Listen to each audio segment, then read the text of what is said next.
So let's take a look around. So I'm standing on the exam console block, which is the first block we're going to be pouring the roof slab for. You can see all the rebar is now in place, doing last minute preparations for that concrete pour. Hopefully that will occur tomorrow. For instance, though, I'd like to point out, you can see in this area there's a recessed area here in the rebar that basically defines the center of that room.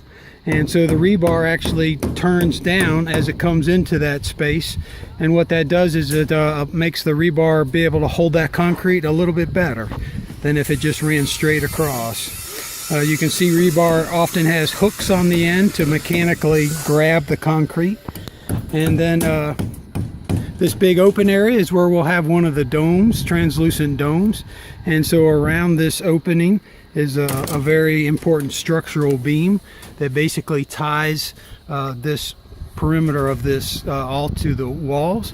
And then around the outside of the building, you'll also see there's a continuous beam.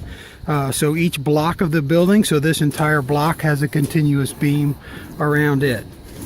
Then off in the distance here, you can see on this next section, there's a continuous wooden member there. That's a formwork for concrete that we're going to also pour with this roof slab.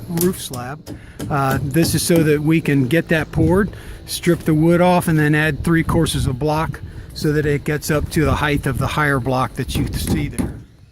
And off in the distance, we'll go take a look at the batch plant that will be making our concrete for us.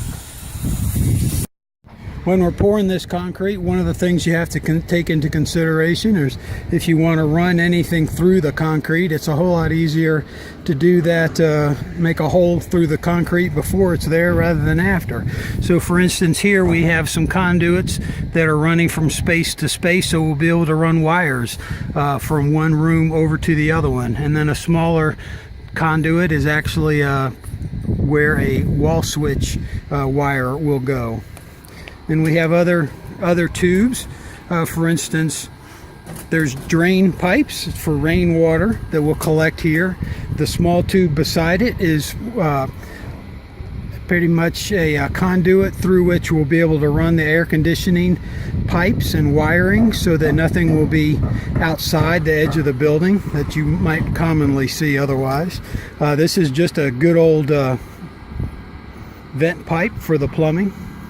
So you can see we've tried to get all these types of pipes in place before this concrete pour, so it'll be ready to go.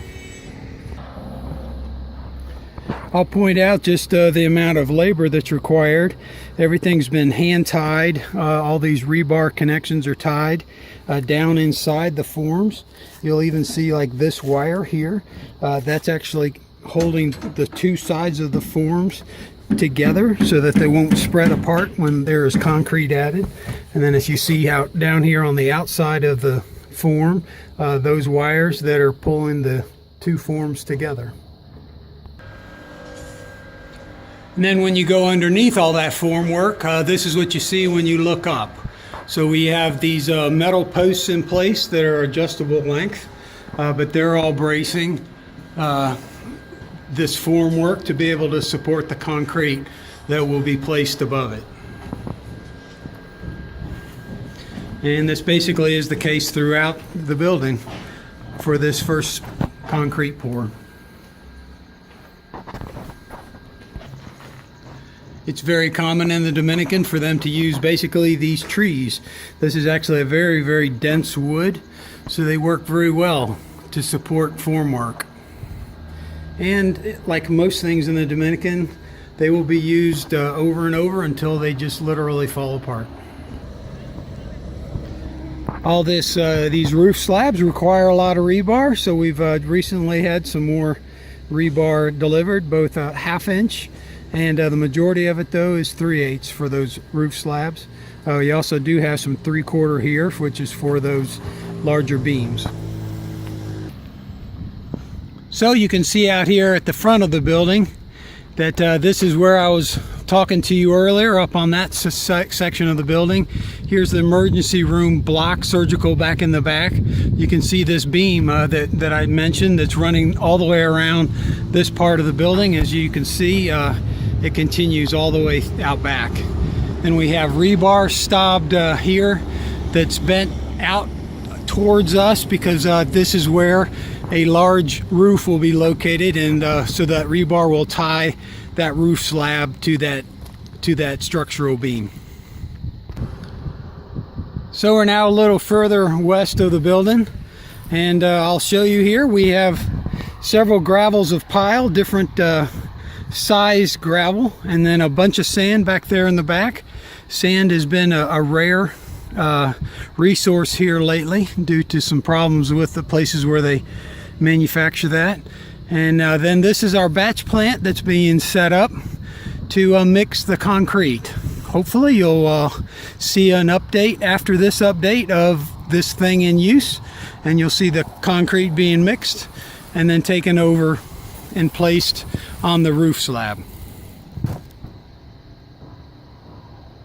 So that shows you where we are getting ready for concrete. I hope the next video you see is the actual concrete being placed in these forms. I will point out here in the background is a pile of wood. That's not scrap wood. It's actually very valuable wood that the Dominicans will use over and over. They very reluctantly throw wood away. As long as it holds a nail, they'll continue to use it. Thanks. See you when we have concrete.